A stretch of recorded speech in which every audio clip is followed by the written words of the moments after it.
are finishing our shawl or poncho, I guess you can call it. Today we're just gonna again listen to a podcast and just kind of work on our project, whatever you guys are working on. Welcome, grab your stuff and let's start working together while listening to a new podcast I'm so excited to introduce to you guys. It's called Darknet Diaries. It is by Jack Recido and it's about scammers hacking online. It talks about Russia hacking into Winter Olympics, people stealing cryptocurrency. It's very interesting. I absolutely love this guy and the way he does the podcast. He has different hosts on and it's so good. And so there's a new one that came out today. It's called Newswires.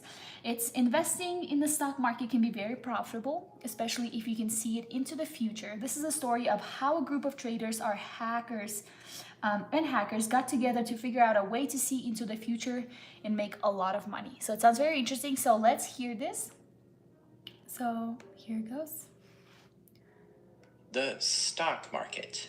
This is where you can go buy part of a company and hope the value of that company goes up so your part is worth more.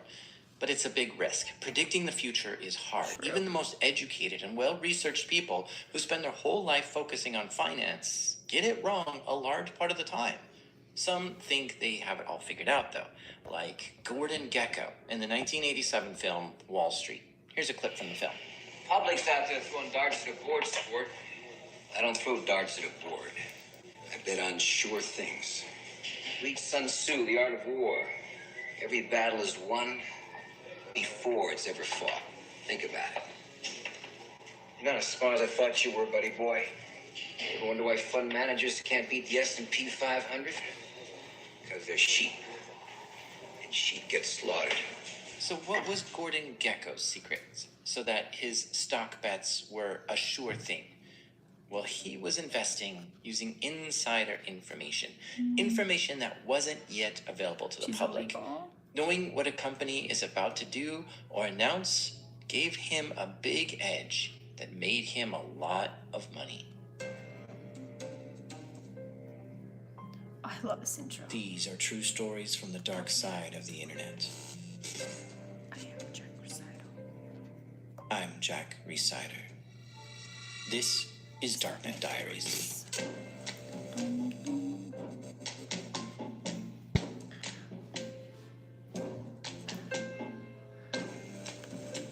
Oh, so good.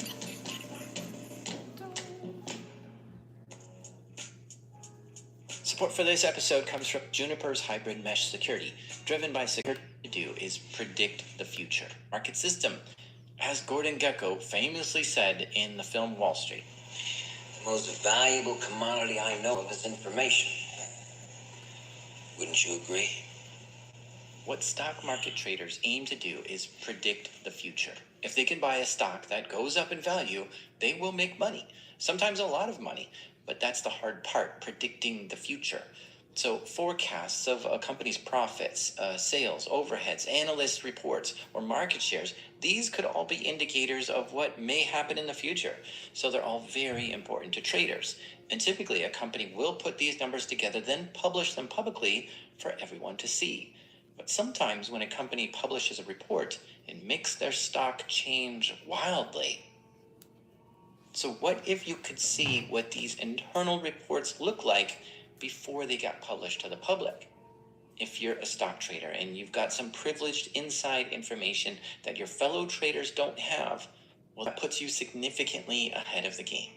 Think about it. If you knew that company has far exceeded its quarterly growth, that would likely translate to a rise in stock price as soon as that information became public. So if you knew this before everyone else, could you use that to your advantage? Well, hell yeah, you could. You could buy that stock and wait for the announcement and watch your net worth rise. Then sell it to make a good profit. If you had this sort of advanced information, it would almost surely mean you could make a fortune in the stock market. And it works the other way too. If you know a stock is going to go down, you can short sell that stock to make a profit if it goes down. And that works very well. But if you had access to early information like this and used it to make a profit, well, that's illegal. Because trading based on inside information is illegal. If you get insider information, you shouldn't be able to profit from it. This makes the market fair for everyone. But this doesn't stop people from trying it. I bet a lot of people would love to get insider information on how a company is performing before the public knows. But the problem is, how do you get that insider information in the first place? The obvious answer is an employee inside the company. They might have this information and use it to make some sort of trade or tell a friend to make a trade. It's non-public information, like the company is about to merge or they've made insane growths or profits, whatever it might be. The point is they trade on the back of that information, putting them ahead of the game. So the insider could try to profit off of what they know. Or sometimes they could just tell a friend or family member about something going on in the company, and they take that information and invest in the stock. A family member could make a bunch of money from a casual thing said during Thanksgiving dinner or something. Now, an international airport doesn't sound like a great place for an important business meeting. There are a lot of people and a lot of noise, but I bet there is a lot of business done in airports. Back in early 2011, Atlanta Airport was the scene of one of these meetings. Although, to be honest, what we're discussing wasn't exactly legal, so maybe the airport wasn't the best place to have a meeting like this. Hartsfield-Jackson Atlanta International Airport is the busiest airport in the world. It's huge. I think it has like 100 million people fly through it every year, which is like 300,000 people a day. Crazy numbers. But the meeting going on there that day in early 2011 was a carefully timed, on-the-hop business meeting arranged by a guy named Arkady Dubovoi. Now, Arkady was a stockbroker from Ukraine. He's part of a big family who was into stock. Big business deals and real estate, and he basically had a lot of money. Arkady moved to the U.S. somewhere in the 1990s and was living in the state of Georgia, according to research by investigative journalist Isabel Koshu, who dug deep into the story for The Verge. Arkady owned an ice cream factory in the city of Odessa in Ukraine, but he had settled in a home in Alpharetta, Georgia, which is just 34 miles away from the Atlanta airport. His business partner was Alexander Garkusha. He was born in Russia, but had lived in the U.S. most of his life and holds a U.S. citizenship. Now, the two of them, Arkady and Alexander, set up a design and building company in 1997 called APD Developers, Inc. They registered it in the state of Georgia with the two of them as directors. They mainly built family homes, and according to records available online, they were generating revenue of over $1 million a year. So they were doing okay as real estate developers. The guy they had arranged to meet at the airport was Vitaly Korchevsky. He was a hedge fund manager for Wall Street, and a good one. Vitaly spent most of his time focusing on the stock market and had been doing that for years and years, so he was pretty experienced when it comes to the stock market. Vitaly worked for Morgan Stanley as a portfolio manager and at one point was given the title of vice president. Transport yourself inside an investment bank for a second. After you're an analyst, you then become an associate, and the next run up the ladder from that is vice president. And there are two more after that, senior vice president and managing director. Vitaly was one of Morgan Stanley's vice presidents. So it's safe to say Vitaly knew what he was doing when it came to stock investments and trading and managing stock portfolios. He would be in the position to know how the market would react to certain kinds of information. Vitaly had used his experience to set up his own hedge fund called NTS Capital Fund LP, based in the city of Glen Mills, where he lived in Pennsylvania. On his 2012 SEC filing paperwork, it was described as a pooled investment fund and a hedge fund that would accept minimum investments from outside investors of $500 million, which is quite a big minimum. Now, Vitaly had a second life outside of his corporate banking on Wall Street. He was a Slavic evangelist Baptist pastor.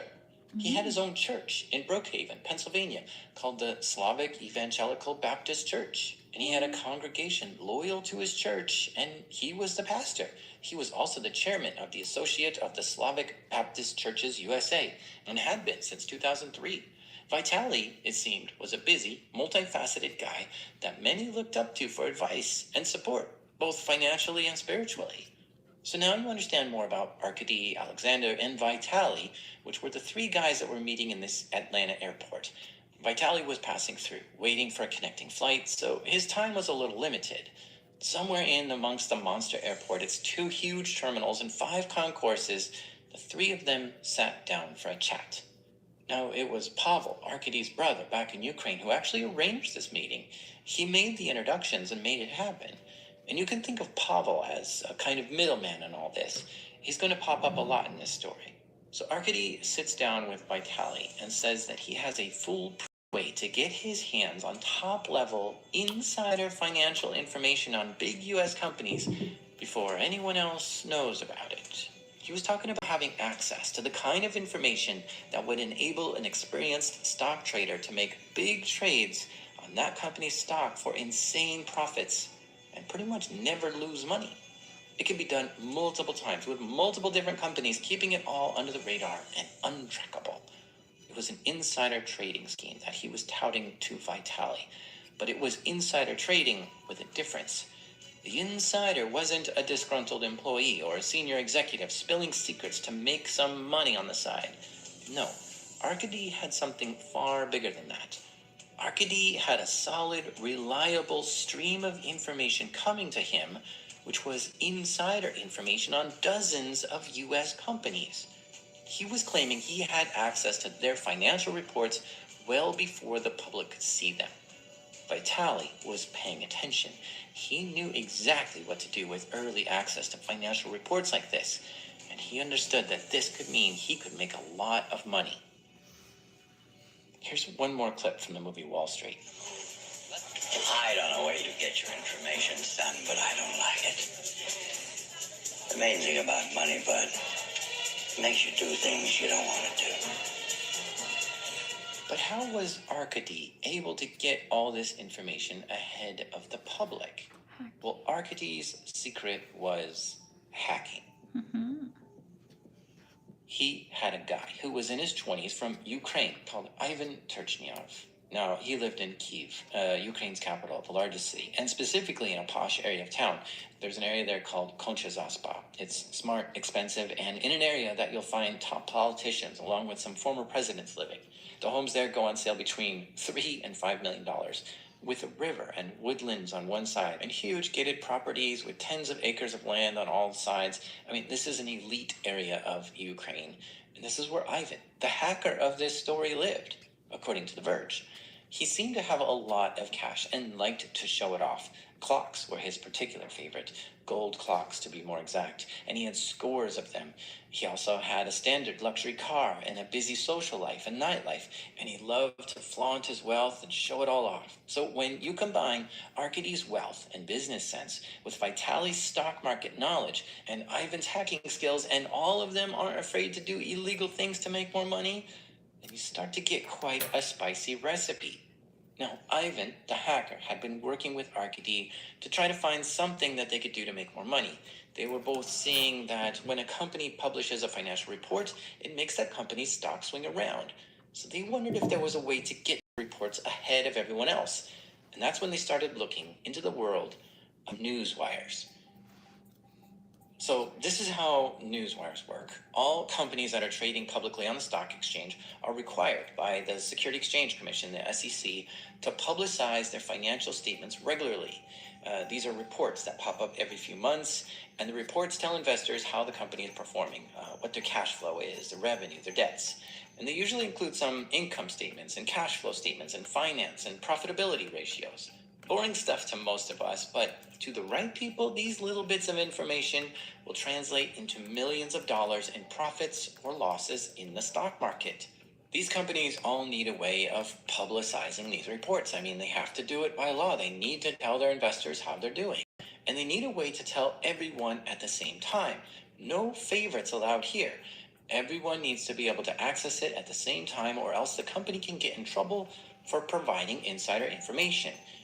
Sure, they can stick this item on their company website somewhere or do a mass email shot, and some of them do just that. But many major U.S. companies use the services of newswires. Newswire agencies specialize in distributing financial reports and other news that a company needs to relay to its shareholders.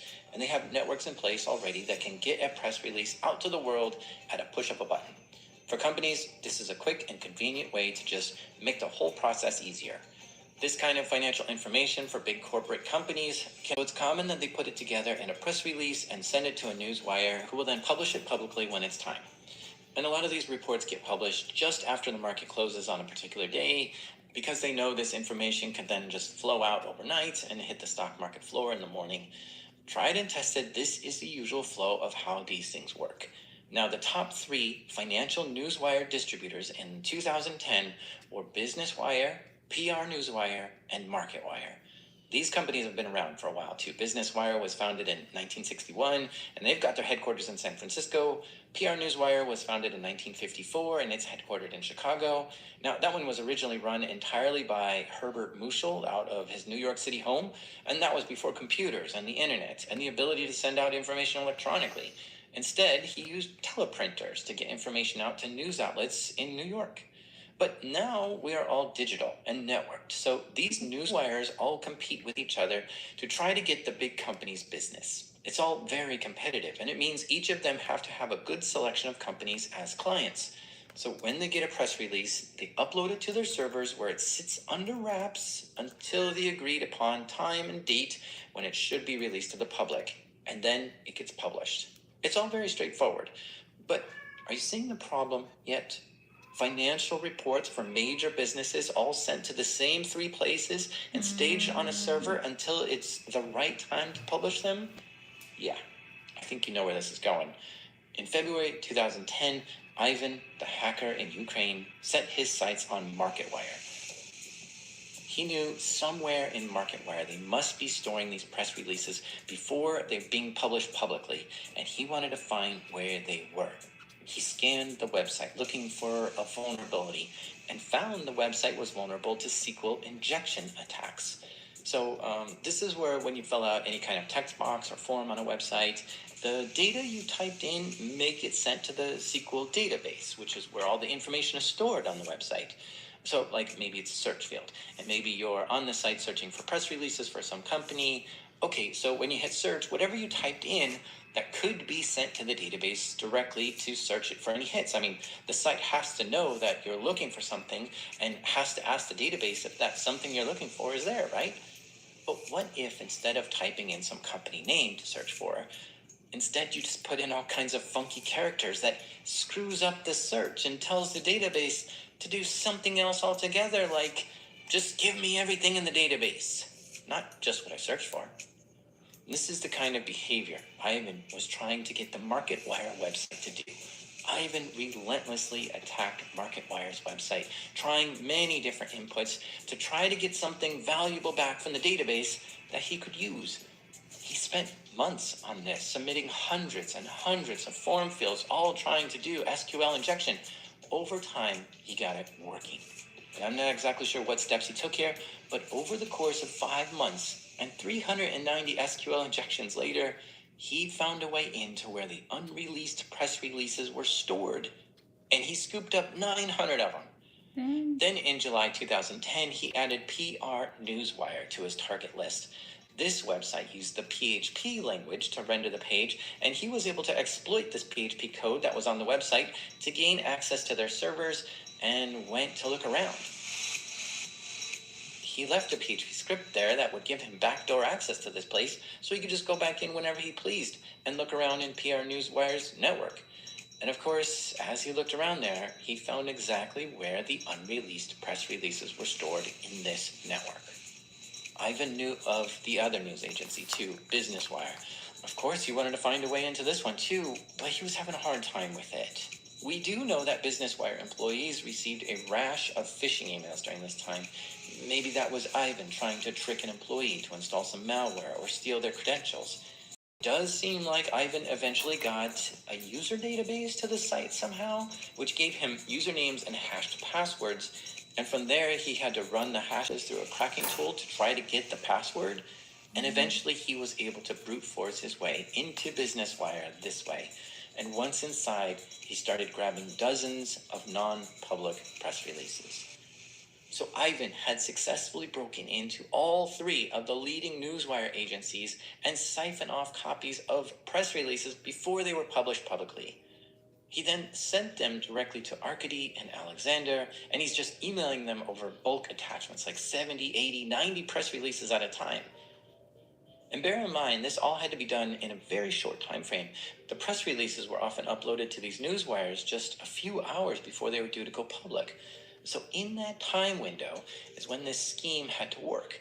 The hackers needed to steal the press release and then pass it to the traders, and then the traders had to look through these press releases to see if there was anything valuable in there, and then decide if they needed to make trades and move themselves into the right positions. I imagine it was a frantic sort of operation, a lot to do in a short time. And then Ivan is sending them dozens of press releases at a time. So they're having to make sense of a lot of information fast. Because at any minute that's going to be public and the market may move and they may miss their chance. Then you have to plan your exit. How long do you wait for the market to adjust before you hop out? A few hours maybe? There's a lot going on for these guys to do, and it's no wonder that they wanted to bring Vitali into the fold to take a portion of this work and make some money for them too. They simply couldn't do it all on their own.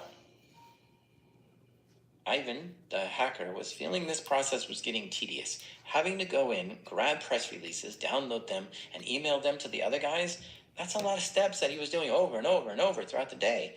So Ivan came up with a better way. He set up a dedicated web server.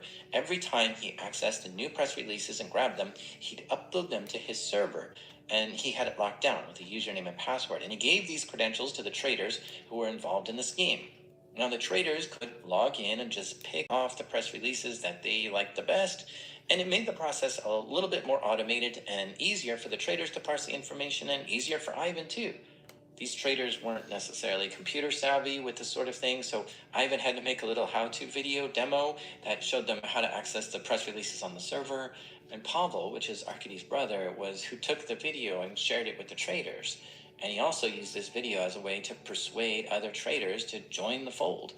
Now, Ivan also shared tips too on how to use a proxy and a VPN to hide the IP addresses so people would cover their tracks properly. In November 2010, Pavel shared this demo video with Arkady, who used it in negotiations with Vitali. It was that demonstration that tipped the balance for Vitali, seeing for himself in black and white the information that would be available to him if he joined. He knew exactly what he could do with that information, and that was just too attractive for him to turn down. Vitali Korchevsky, hedge fund manager and Baptist pastor, was in. I feel like I've been talking for a while, so I'm going to take a little break here and get a drink of water. But I'll be back in a minute to tell you the rest of the story. This episode is brought to you by Thanks to Canary. Most companies find out badness is happening. Some of the smartest security teams in the world use Canary to really revving up. At the start of 2010, they were creating new divisions and departments. One of the units was called the Market Abuse Unit, and it would focus on cases of insider trading. The SEC is a law enforcement agency which looks for signs of market manipulation. With headquarters in Washington, D.C., they have between 3,000 and 4,000 staff across the board, and they have to work real hard to unravel some of these illegal trading schemes and gather the evidence that they need to take them down. The SEC is out there looking for people doing schemes exactly like what Arkady was doing. But it's really hard with all the money that gets transferred every day in and out of the stock market. But the SEC has a secret weapon called Artemis, which stands for Advanced Relational Trading Enforcement's Metrics Investigation System. What a mouthful that is.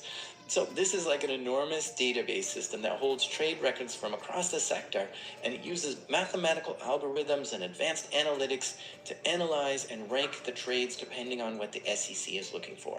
It's a powerful tool and is capable of spotting trading patterns that the human eye or brain just can't do. In the past, the SEC was kind of a reactive force when it came to insider trading. They'd be informed of an incident or suspicions and then start their investigation. Sometimes when there was significant news about securities involving a company, they would investigate if suspicions were raised looking for trading activity that might have taken place on the back of it.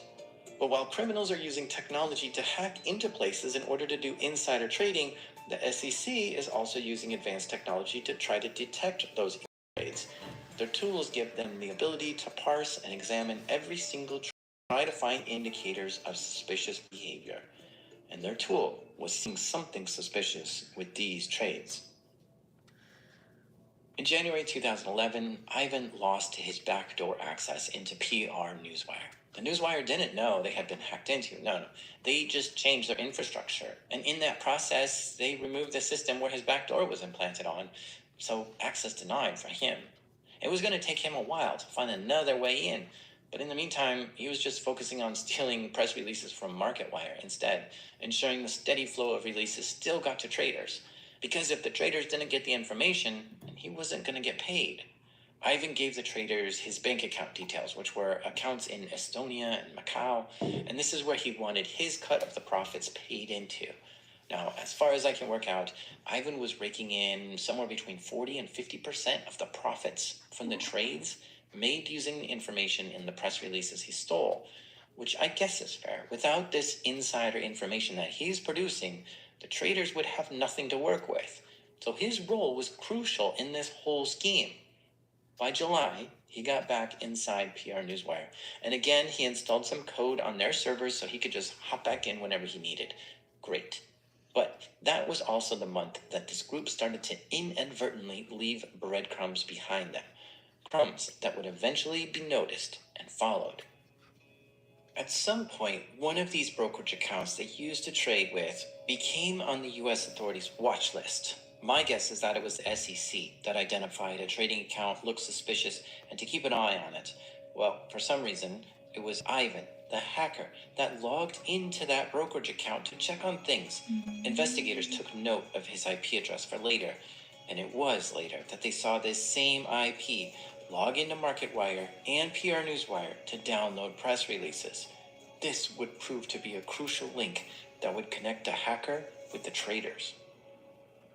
By this point, the scheme was running very well, and this group was making a lot of money.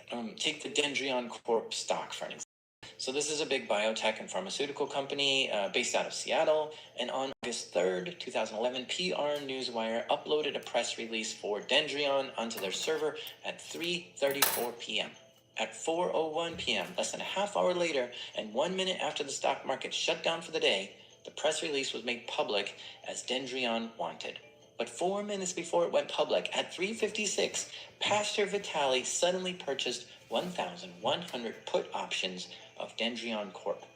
As soon as the press release became public, the stock price rose, and the following day, Vitali sold all 1,100 options and made a clear profit of more than $2.3 million. Yes, million. In less than 24 hours.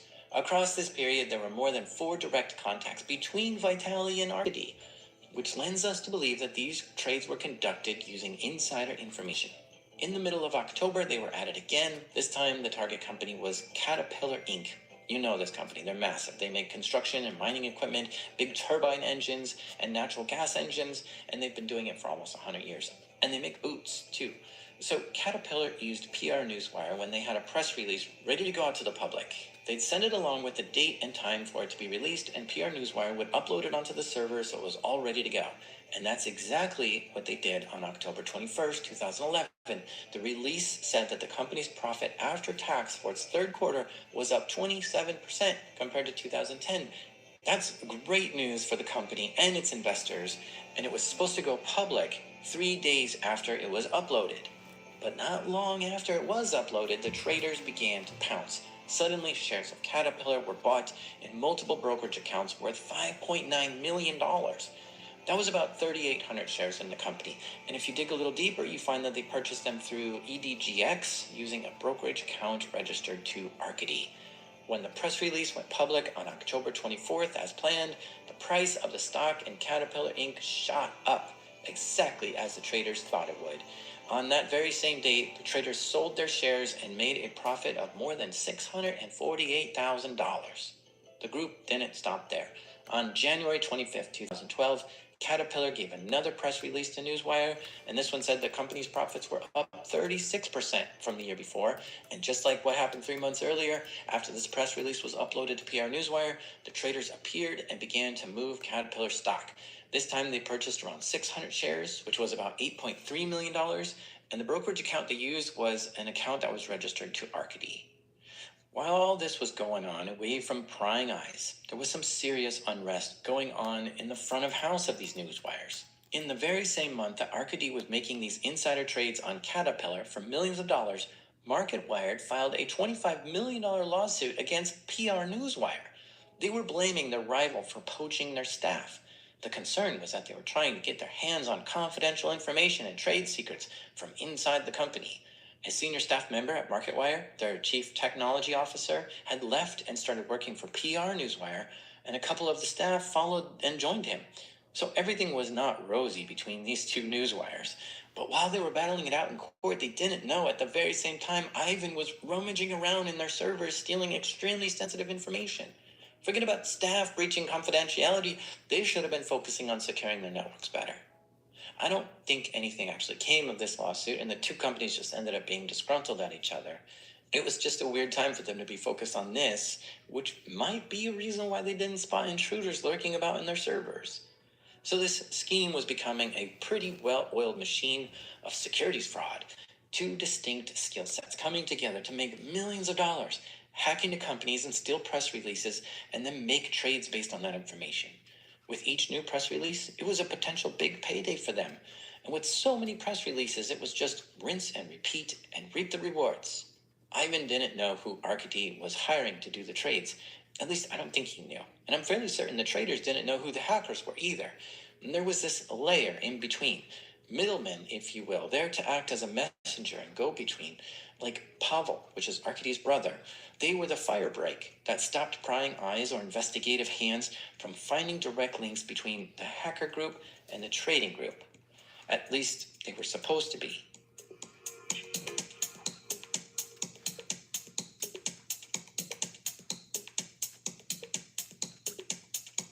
By the time 2012 rolled around, Ivan had been sailing along in a real comfy position.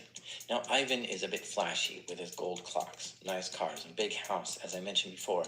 And earlier that year, he was in a club in Kyiv and decided to brag to some of his friends about this amazing scam that he's been pulling off for years.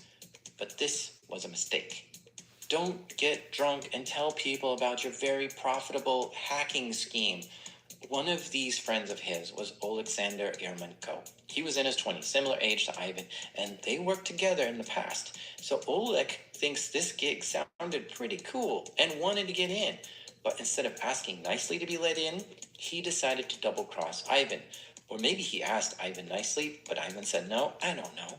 Now, according to The Verge, it sounds like Oleg called his friend Vadim, and together they figured out what this whole scheme was, and they wanted in. They hacked into one of the newswires themselves and cut Ivan's access off. They just chucked him out and sat in there themselves. So this newswire was completely unaware that they've been hacked twice now by competing hackers, with one hacker being locked out and a new set of hackers being put in his place. Ivan had a big problem. He lost access to a big source of these very valuable press releases, and worse, his own friends were sitting there instead. He tells his middlemen, who deal directly with the traders, what happened. And safe to say that no one on that side was pleased to hear this, so a new deal got made. Oleg and Vadim's little takeover stunt worked, and they both got brought into the fold. The traders were happy again. The more hackers means the more press releases and the more chances to make money. Ivan, though, was not so happy about this change. Now he had to split his share with these other two, compared to just having it all for himself. He wasn't the sole hacker anymore, and that means a big hit on his profits. While Ivan's distracted by his friends hustling in on this scam, he didn't notice some attention starting to come his way from the US authorities, and it was a sign of what was to come. Now, newswires are the same as any other company. They take their network security seriously and regularly do audits and checks to make sure that their systems are secure. And sometimes they find something. Maybe permissions were too relaxed on some system, or things weren't locked down like they should. But whatever security they had in place, it wasn't enough to stop this crew or detect them once they got in. But in March of 2012, the FBI told PR Newswire that they've been breached.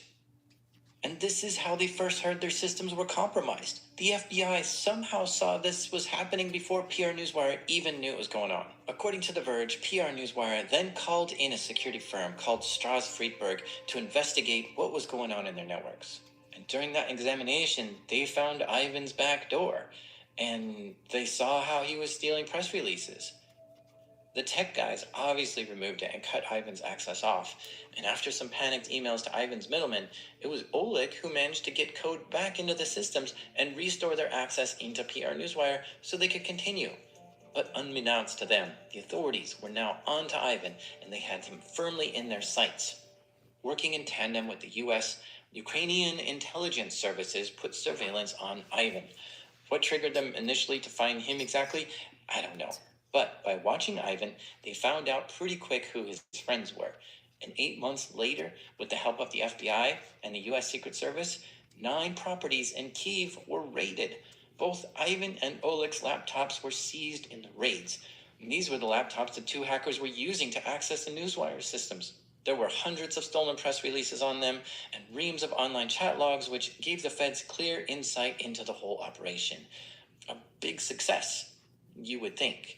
But then it all went silent, like eerily quiet. Nothing happened at all for a while. There was evidence that they had identified culprits, but nothing went any further. You see, Ukraine has laws in place that prohibit extraditing their own citizens to another country.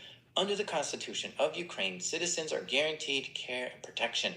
So Ivan and Oleg were, at least for the moment, safe from US authorities, and they knew it.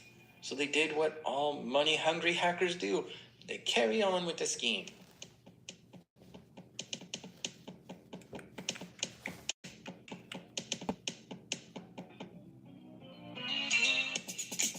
Hackers know the value of information. Yeah, there's different motives for when people hack stuff and different targets, but really, most of it is about information. Who has it, who wants it, and how much can it be sold for? Financial, business, or personal, data is ridiculously sellable, and the more value it is to the buyer, the more profit it will be to sell. The longer this scam was running, the more confident everybody got. But the hackers were not traders. They didn't follow the stock markets. They didn't know which press releases were necessarily more valuable or useful than the others. In 2012, a group of traders involved in the scam had expanded. A new guy was brought on the team. His name was Leonid Momotek. Leonid was a stock trader friend of Arkady's and worked in construction for his day job, and they went to church together. He was 46 years old and lived in Suwannee, which is in Georgia in the U.S., a pretty city about 30 miles away from Atlanta. Arkady introduced him to the scam, and he opened up a set of brokerage accounts with TD Ameritrade, and he started trading on the stolen press release information. The traders eventually got into a groove. They knew which companies used which Newswire agencies and when upcoming press releases were going to be released. So they started requesting which press releases they wanted early access to. It was like an order system. On October 8th, 2013, Pavel sent his brother Arkady a spreadsheet of 18 companies due to announce press releases. Arkady sent it to his business partner Alexander. Across the rest of October, Vitaly, Arkady, and Leonid all made large trades on 6 of these companies right before the releases were published. Now, the traders were sending the hackers their shopping list of press releases. In October 2013, a company called Align Technologies sent their press release to Market Wired. I guess Market Wired changed their name from Market Wire to Market Wired, just to be confusing. But for Align Tech stock, in that 15-hour window between when the press release was uploaded to when it was made public, Arkady had purchased 91,000 shares. 2 hours after Arkady's trades, Vitaly pops up and buys 95,000 shares. And after that press release went live to the public, the pair unloaded their positions and made about $1.4 million in profits. This scheme was on fire and seemed to be doing better than ever. The traders were making enormous profits on this insider information, and the hackers were happily getting paid a percentage cut for every trade. Everyone was happy. Now, Arkady had been in on this from day one, and he decided he'd kind of like to expand this a little more and make more money. Money is attractive, right? And so I think he was taken in by the allure of all the cash and spending and watching his offshore bank account grow. So early to mid-2013, he brings in another trader to join his group. This guy's named Vlad, and he's a trader. He used to work on Wall Street that Pavel knew. And once Pavel made the connections, he introduces Arkady to Vlad. And Vlad had his own trading company in UK, but he lived in Brooklyn, New York, and traded on Wall Street a lot. But he has a home in Odessa in Ukraine. Vlad really liked this plan and was on board. And the deal was done. Vlad came in on the same plan that Vitaly was in on. Arkady opened up a brokerage account and funded it, and Vlad and Vitaly just did their trades. Vlad got a percentage cut just as Vitaly did, and Vlad was just another trader in this scheme. But I'm not sure if Arkady told the hackers about this new trader. I mean, if the hackers knew there was a new trader here bringing in all kinds of extra money, they'd know that they should be getting a cut from those profits. So it's possible Arkady didn't tell them. I'm not sure. But for a person who isn't afraid to break a bunch of laws to make more money, I wouldn't put it past him that he was keeping some secrets from his own team. Arkady was ready to bring on even more people, but of course it's hard to find people you trust. So he turned to his son, Igor. Igor helped to move the press releases around and get them to Vitaly and Vlad. And I don't think Vitaly or Vlad knew each other either. In fact, they may have never even met each other during this whole scheme. Soon, though, that would turn completely on its head. The morning of Tuesday, August 15th, 2015, started as a quiet day for Vitaly. He was at home in his Glen Hills, Pennsylvania house when he heard a knock on the door, and when he opened it, he was greeted by a team of FBI agents with a warrant for his arrest. Vitaly was handcuffed, hands behind his back, and led out to awaiting police vehicles. And just about 900 miles away in Georgia, at the exact time, 2 more FBI teams were knocking on other doors.